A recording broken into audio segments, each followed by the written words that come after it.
Oh, hi there. I'm sure you're here for the job opening. Cool. Oh, excuse my manners. Let me turn down the music for you. There you go. Do you want a cuppa? There's nothing better than a white noise cup of tea, am I right? Oh, what do you say? You're more of a whiskey type of guy, eh? Wow, suit yourself then. Now, before we start, there's something you need to know.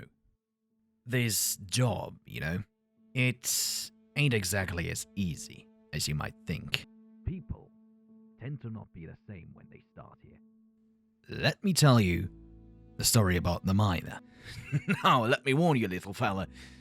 This story might sound bonkers to you, but I assure you, this really happened. Well, our story begins with a hard-working miner who was mining his way in a nearby mine. He was on his usual day, chipping away rocks to tiny pebbles till he eventually finds his treasure. But that day, he encountered a hard type of rock and needed his TNT to soften it up. So he grabbed his explosives and blew to smithereens. But this miner had no idea what he was about to release to the world. He lit the TNT and ran back to avoid the blast, and after the dust has settled down, a giant cave with magical crystals and what looked to be an ancient civilization opened up before him.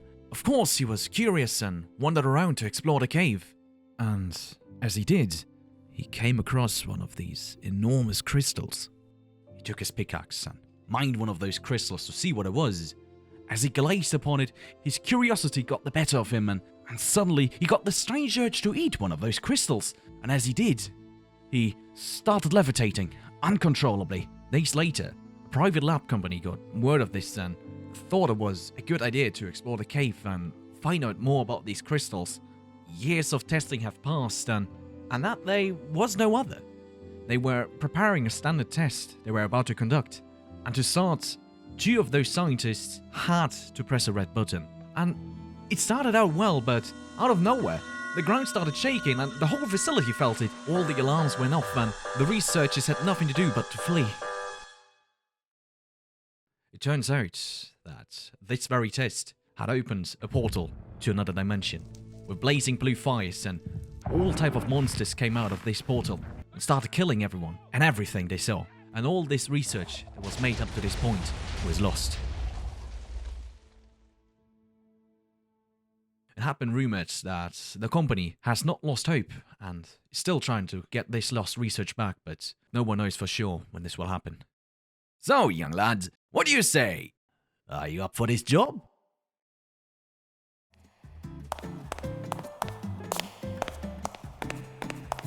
Hi, welcome in. You can take a seat there. Are you here for the 8 a.m. interview? Oh, okay, perfect.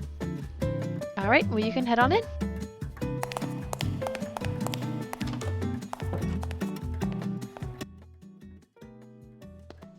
Oh, hello there. You're one of the applicants for the lab art position, correct? Okay, good. You understand what you're signing up here for, right? You understand you could lose your life as a result of this job, correct? Alright. I guess I'll take that as a yes. Okay. I think we're set. Just sign this paper right here and I will show you around the facility and the job itself. Great. Okay, so to enter the facility you need to walk through our teleporter right here. We have built this structure specifically to support the portal's energy requirements. So yeah, you just step into the portal and you will arrive at our secure facility where you would be working.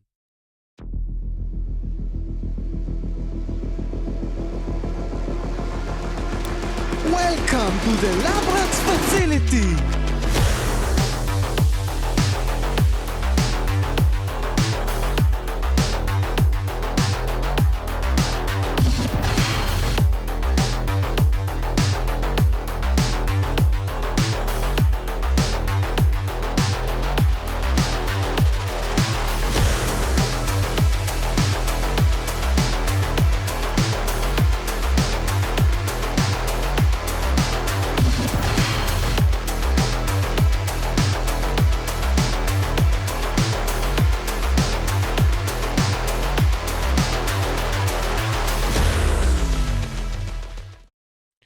Okay, so this is the landing pad area. This is where some of our vehicles and supplier vehicles drop off supplies for the huge facility we're operating here. And to get to the actual facility where you would be working, we need to take this elevator right here. So yes, just stand right here and let me press the button for you.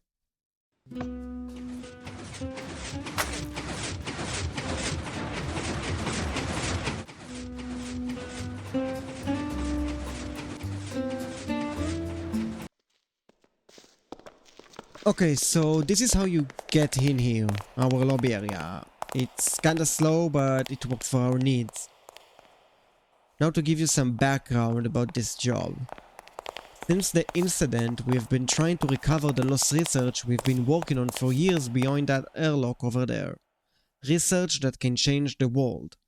But the monsters that came through the portal we accidentally opened in the incident are still roaming around the lab's floors.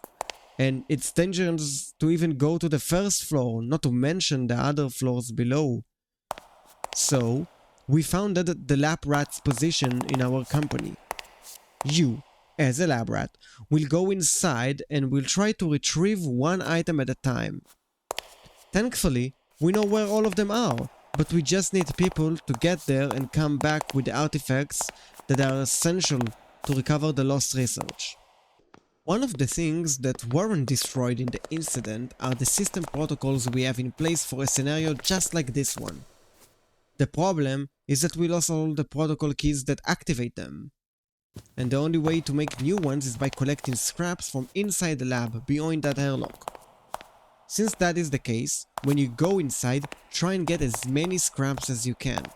That way, if you come back, when you come back, you could give our team the scraps and they would be able to make whichever protocol you want.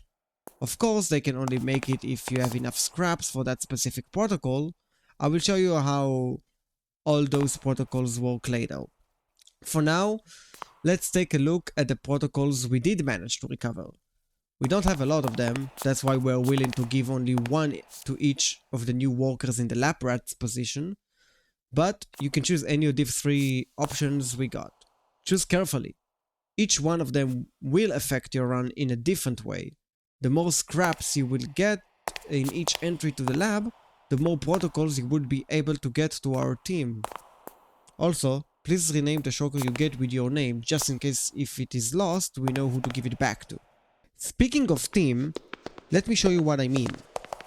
This is the AI we designed to help us figure out how to recover all the lost research. The Lab Rats initiative was actually its idea, as was the concept of using the scraps you retrieve from the lab to craft new protocols that will affect your runs into the lab in different ways and help you survive there, improving your chances at making it back. Not that I don't think you won't make it back, it's just, protocol. Anyway, if we go over to the AI, you will see what we call the protocol shop. Since conditions in the lab are constantly changing, the AI can only figure out how to craft a few protocols each week. Therefore, when you trade your scraps for protocols, you will need to check if the AI is even capable of making your desired protocol in that particular week. But if you really want a specific protocol that is not available this week in the shop, the AI has offered a solution. With extra 10 scraps, it can generate the recipe for one additional protocol that week, but only for one person to buy. Just deposit the 10 scraps into the AI's heart at the bottom there and click the button above the desired unavailable protocol. The AI will then make the protocol available, but only once. Also, you might have noticed the pods on the sides of the room. Right now they are empty because we just finished installing them. Soon though, all the lab rats in our program will be displayed in these pods. And under each one, you will find information on how many artifact sets that researcher has completed. We will discuss about artifact sets more shortly, but for now, just pick one of the empty pods and we will make sure to assign it to you. As for the chiseled bookshelves, which function as your personal leaderboard, there are 3 types of artifacts you can complete. Common, Rare, and Legendary. Common sets indicated by the lack of glow on the artifact itself. To record a completed common set, take a book from the barrel next to the heart and place it in the left column of the chiseled bookshelves. Rare sets indicated by a purple glow around the artifact. To record a completed rare set, you take a book from the barrel and place it in the middle column. Legendary sets indicated by an orange glow around the artifacts.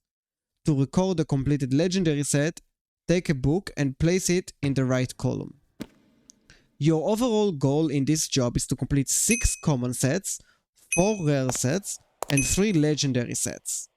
The first lab rat to achieve this goal wins a significant monetary reward and bragging rights for generations to come. Now we get to the good stuff. Each lab rat is assigned an artifact board upon joining the program.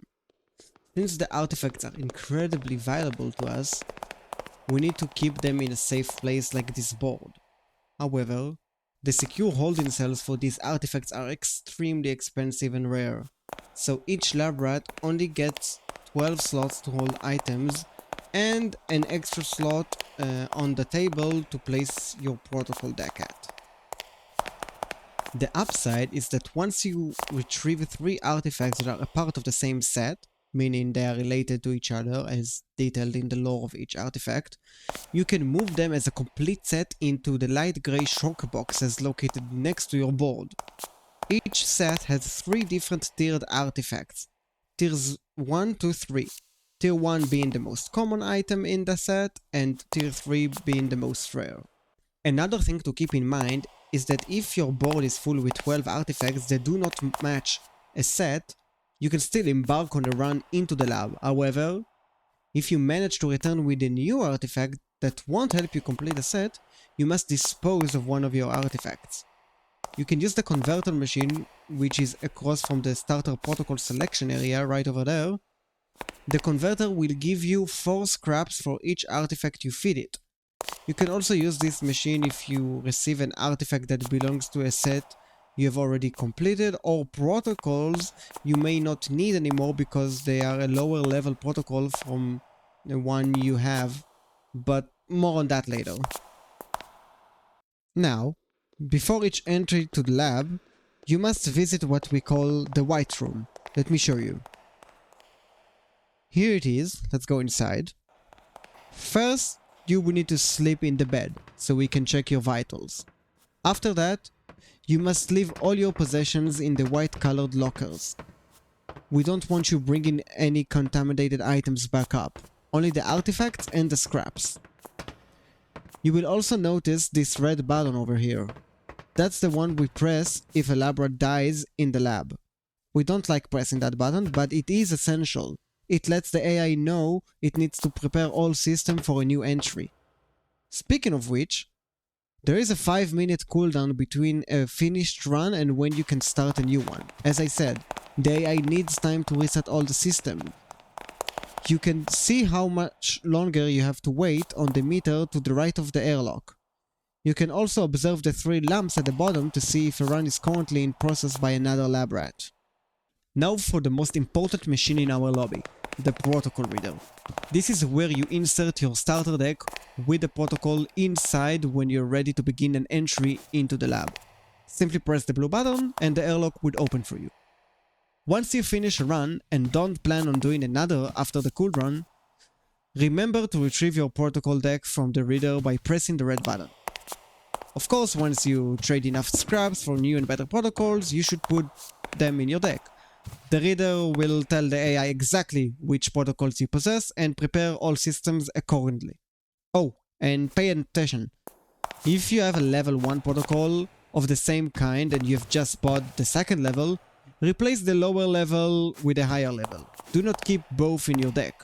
We enforce this rule for a reason. Each protocol requires significant processing power from the AI, and this power varies from protocol to protocol. The weight of a protocol is listed directly on the item itself. The AI can process a maximum of 17 weighted units in your deck. Make sure your total deck weight does not exceed 17, otherwise nothing would be working as intended. Over on this side of the airlock, we have a few things. Here to my right, you can take a small amount of damage just so you can eat right before starting a run. To my left, you can hear and familiarize yourself with the sounds that scraps, food and shards make when they appear near you in the lab. We will tell you more about what shards are later. And we can't forget what's behind me, our crown jewel, the daycare. To keep the rest of the lab rats entertained while the lab is occupied with another run, we've built this area to include a bunch of the time-wasting nonsense we know you guys enjoy. We even just finished installing the brand new OCD corner for my fellow OCD peeps. Also, we don't want you having fun all day, so we installed a cooldown timer here as well. This way, you will know exactly when the lab will be ready for the next lab rat to go inside. Now I guess I should explain what happens and what you need to do after you press that blue button to start an entry. So let's simulate the start of a run together.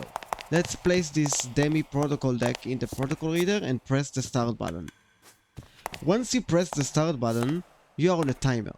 The AI can't run all these protocols indefinitely, so the maximum amount of time you can be in the lab before system failure is about 30 minutes, more or less. Make absolutely sure you return before that timer runs out, otherwise you will be locked inside. Once you're in the airlock, you will need to activate it with the button inside.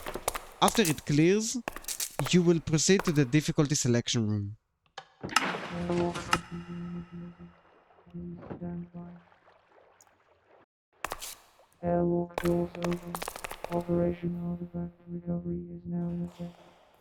Here, you are still in a semi-safe zone, but beyond this room, the monsters will be able to kill you. Once you select your difficulty, the system will equip you with a compass. Let's simulate this by selecting the baby difficulty. Difficulty level selected. Baby. Objectives located very close. This compass will lead you directly to an artifact located in an area that matches the difficulty you chose. Most of the time at least. Once you are at the location, just drop the compass to the ground and you will get your artifact. You can start by choosing any of these three directions. If a monster blocks your path, remember you can climb the ladders and jump above it to get past. You can only leave the lab if you manage to get your artifact. Don't bother coming back empty-handed. The AI is ruthless like that. Once you retrieve the artifact and you wish to exit the lab, you must return to this very room and launch yourself with the slime blocks into the pipe in the ceiling. So don't get lost in there. You will need to find your way back if you want to survive. Now you might remember when I mentioned finding scraps around the lab as well as scraps. This is where things get a bit complicated, so bear with me. Shards are essentially just bigger scraps. The problem is that the AI hasn't figured out how to craft most protocols from these large chunks of material. So only a limited selection is available here, in the Shard Exchange. You can acquire very powerful and unique items, such as potions, you can take with you on a run. However, there is one big problem. Since the AI doesn't truly know how to work with these shards, it has to gather information on how to craft these items from scratch each time someone starts a run. To learn how to craft more items, the AI needs you to make noise on floors -2 and -3, where most of these shards are found. By emitting sounds on these floors, the AI can gather more information about the shards and will be able to craft a wider variety of items in return. Since these items and knowledge are personalized for each run, you cannot take shards you haven't traded back to the lobby. In fact, you cannot take anything other than the scraps and the artifact key you retrieved. You need to deposit everything else in the hopper below the exit, which is right there.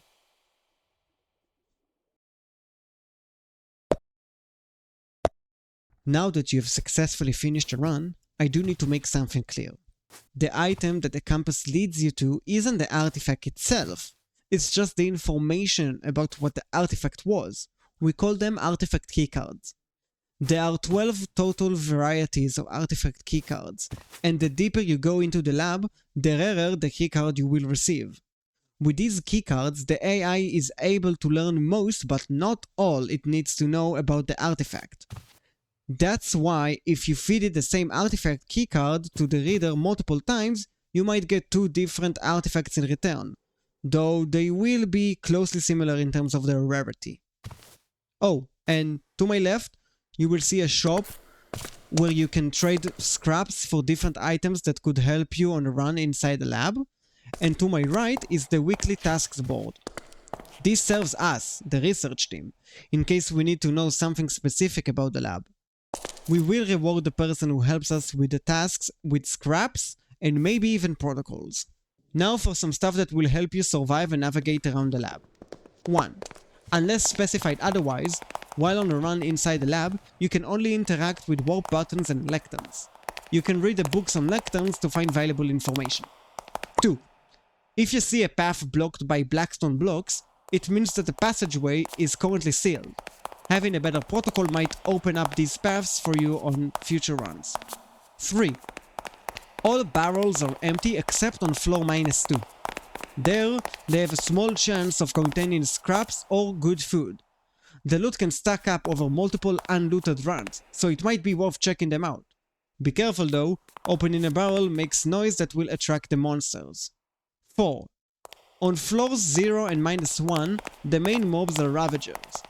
If you spend too much time there, Evokers will also appear.